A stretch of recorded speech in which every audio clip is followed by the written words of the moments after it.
Hello and welcome to the channel. The Nigeria Intelligence Agency NFIU has denied media reports that they are protecting the presidential candidate of the People's Democratic Party (PDP), Al-Haji Atiku Abubakar. The agency claims that they do not even know Atiku well enough to consider protecting him. Details coming up. Subscribe, like, share, and comment. Thank you. Nigeria Intelligence Agency NFIU denies shielding former Vice President Atiku Abubakar. Issues warning to compromising staff.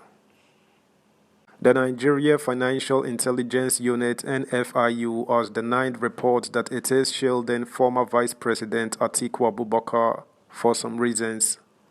The NFIU chief media analyst Ahmed Diko, who stated this in a release on Wednesday, described the report as fake and malicious publication targeted at its chief executive officer, Mr. Tukur Modibo, and to tarnish the image of the organization. Titled, Again, NFIU reacts to fake, malicious publication, says unit not protecting former VP Atiku Abubakar. The agency rejected the report and called for a probable evidence. The statement reads, Our attention has again been drawn to another fake and malicious publication by one Olalekan Adigun in the Quest Times by launching its usual unprovoked attacks on our CEO, Mr. Modibo Tukur, and the Nigeria Financial Intelligence Unit (NFIU). We are hereby responding to its distractions for the last time. We had mentioned clearly in our earlier responses on this same subject matter from 2019 to 2021 that no member of the NFIU management staff is personally or officially known to former Vice President Atiku Abubakar. We are open to evidence to be contradicted on that. His last write-up contained total and deliberate misinformation to set up a scenario that never existed. While his earlier attacks were a factory of lies, the latest attacks exhibited both hypocrisy and cowardice. He said the NFIU is protecting Atiku and others. Who are the others? Why mention Atiku alone this time? When earlier reports used to mention more than one name, why the fear now? Truths can never change. It added, the second challenge is that he lifted his desperate story from a court case about our staff who committed gross official misconduct according to law and were punished. Why didn't he mention that the NFIU was sued by these individuals whose lawyers were directly paid by practicing politicians according to our records, and the NFIU won the case at the highest appellate level, and the case was closed? By not mentioning that portion, Mr. Adigun is just trying to escape a post-judicial complicity. By and large, we wish to state this clearly.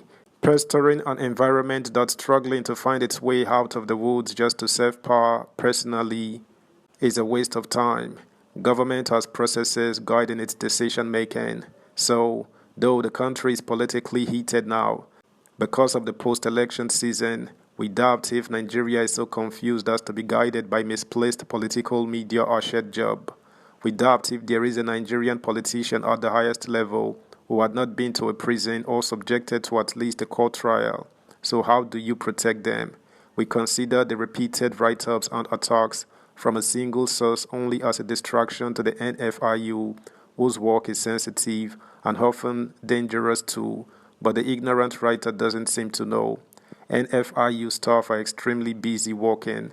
In the last 2 months alone, as a selected best practice, FIU in the world, the UN-sponsored officers on study tour from US, UK, South Africa, Kenya, Liberia, and Namibia to us. Before that, and on 3 separate occasions in our premises, we trained FIU Sierra Leone, FIU Chad, and FIU Democratic Republic of Congo.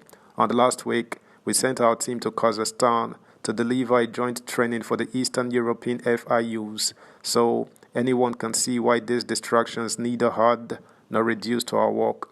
What can happen to the director that has not happened to someone working in the transparency industry? So the frenzied instigation is strategically misplaced too. Locally, it should be noted that with NDLEA, National Drug Law Enforcement Agency alone, we supported 14,000 drug-related arrests and cases, and at almost equal rates, we supported over 35 government agencies to do their daily work. We stand to be contradicted by anyone, and we challenge all agencies to parade their best practice models. Subscribe, like, share, comment, and please turn the notification bell on. Thank you.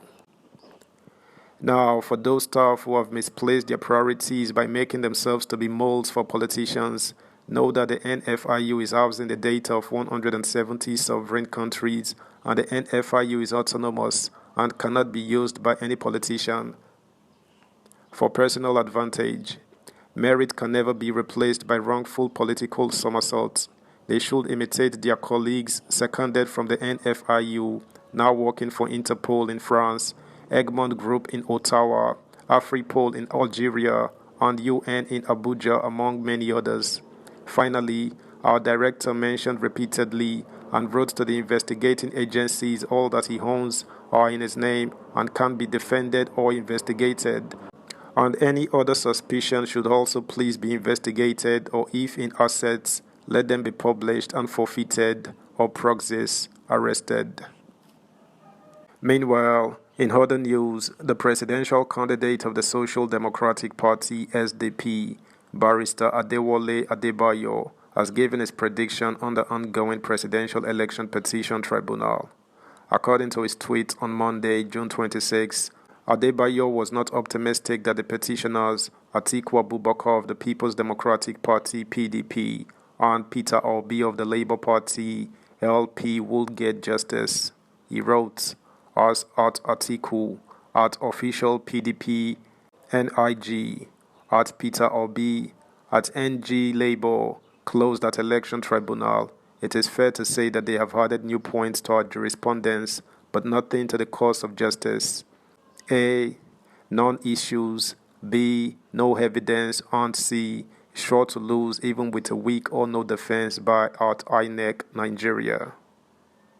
He further stated, does the inevitable dismissal of these petitions mean the end of the duty incumbent on the Nigerian political class to reach a solid consensus that the electorate of Nigeria deserves a clean, clear, and credible election devoid of trauma and angst?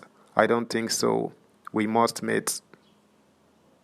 That's the news, guys. Thanks for listening. Until next time. Bye.